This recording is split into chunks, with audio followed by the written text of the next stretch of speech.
So one of the most popular rigs when it comes to fishing for F1s with maggots is the F1 Slim style float. 1.5mm bristle and a carbon stem.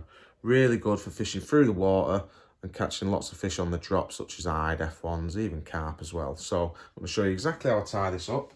Again, I like to tie it up on 017, that's my go-to sort of line for summer months. Nice and durable. I'm going to be fishing up lengths of sort of 011 to 015 with this. So slide the float actually onto the line, so that gets out of the way. And then for this one, 0.3 silicone, is it? Yeah, the silverfish one, which is 0.3. It's over there in the corner.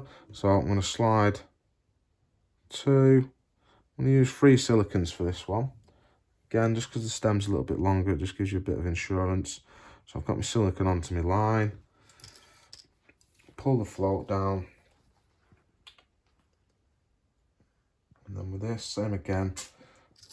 I've already done it, but I'm just going to show you. Just take off a little bit, just so if there's any rough edges, it just creates a little bit of a point. Just makes the silicone go on that little bit easier. So, slide this silicone down. Little lick of my carbon stem, just to make it go on nice. Silicone on. And again, don't push it all the way up to the top. Just come just below where the colour changes from grey to black. That's about the right sort of point to have your silicone. Just stops cutting into your body, cutting into your silicone.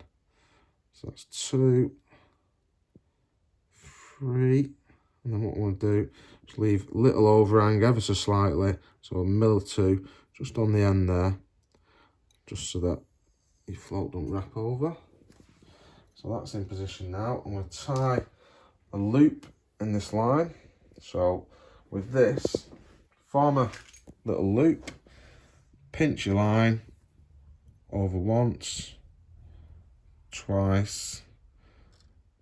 That's the sort of formation I'm left with. And then I want the smallest loop on this, which is about 5 or 6mm. Push that over, trap it, and pull it back over that way. And that'll just create my little loop. And then I'm going to lube that up, pull it down tight, trim this. So again, about 2mm from the knot, so it doesn't slip. Get rid of that excess. Right, this is ready to go on my pin now. So take my pin off, put it on my pin. Again, I've got a nice bit of tension in my line here now. So everything's set in position. I can start to put my shot on. So a lot of people ask me, when would you use cubes, when would you use shot? So in this scenario, I'd use shot because I'm going to put my shot on and it's never going to move. Cubes are great for fishing with a bulk and they don't ping off your line. So thick lines, cubes are really good. 017 will take number 10, number 11 shots, no problem. So to start off with, I'm going to shot this with 2 number 10 droppers. Now, if the fishing's really good, or you're fishing a slightly bigger float, so this is a 0.25 of a gram float, so it's like a 4x12 roughly. This will take roughly 4 to 5 number 9s and 2 number 10 droppers. If I was fishing with a 4x14 or a 4x16 float, or say 0.4, 0.5 of a gram, then I want to sort of use bigger droppers. So I'd probably use 9s as my droppers and then 8s as my bulk. But today, we're going to use 10s as my droppers and 9s as my bulk. So I want 2 of these, and I'm just going to put 2 of these now onto the line. So just put one there, get my pliers. Now these don't slide as well and they can damage your line more than cubes, so I like to put them in the exact position I'm going to go. So slide it onto the line, it's going to sit right next to this little knot. So that's where I'm going to put my first dropper. So there, and then I want my next one, so my shotting pattern for this, if I'm fishing this float, I'm going to fish this in about up to 5 foot max. Conditions are bad, I'll probably step up from a 0.25 of a gram up to sort of 0.3 or 0.4. But if the conditions are good, you could fish this all the way up to 5 foot, especially for like F1s and stuff, fish that are watching the bait eyed. So my next shot is going to go 6 inches up. So I'm just going to line that up on the line. Got my 6-inch marker there. So I've got 6 inch, 6 inch, and then my bulk, instead of going 6 inch again, I'm going to go an extra inch, just so there's a bit bigger drop here than there is down here.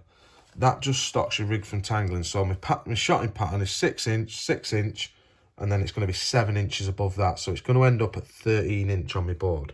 So my bulk will be 13 inches away. My hook length's probably going to be about 6 inch if I'm fishing in deep water. So with this one, take my number 9s. I'm going to look at my 13 inch mark, put it on the line it up, and then pinch that in position. Take the next shot, again, line it up, slide it down. I want it pretty tight here, so slide it down, pinch that in position, etc, etc. I'm going to end up with sort of 4 or 5 shot on that. I'm not going to go through it all now, but that there would be for sort of 5 foot and above. If I'm fishing anything less, all that I'll do is have my bulk at 6 inches and 1 dropper. So I basically just compress the rig down. Instead of having your bulk higher up, just have your bulk sort of 12 inches from your hook, which would be 6 inches on my board. Then my shot would be 6 inches there, and then my hook would be down. Obviously, my hook length would be 6 inches. If I'm fishing in less water, so say I'm fishing in 4 foot of water, just bring everything down. You'd have a slightly shorter hook length, so you might have a 4 or 5 inch hook length, and then your shot would be 5 inch, and then your bulk would be a little bit higher. So you can just compress everything. If you want to fish in, say, 4 foot, for example, and you want a bulk and 1, you might not want to have 6 inch, 6 inch, 6 inch. You might want to compress it down to 5 inch, which means this shot would come down 1 inch and it'd be there. So everything's just moved down a little bit.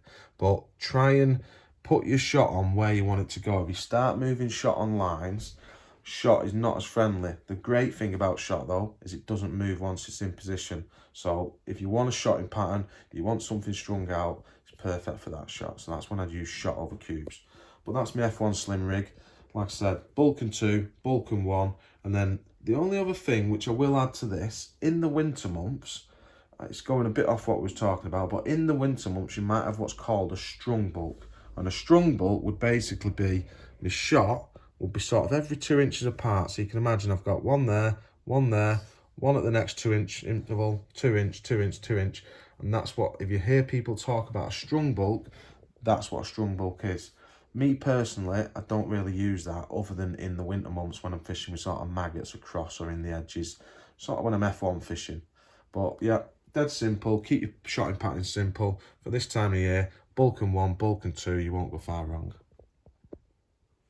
My next video is going to be all about hook lengths. If you want to see how I tie them, my spades and bands, check this video out here.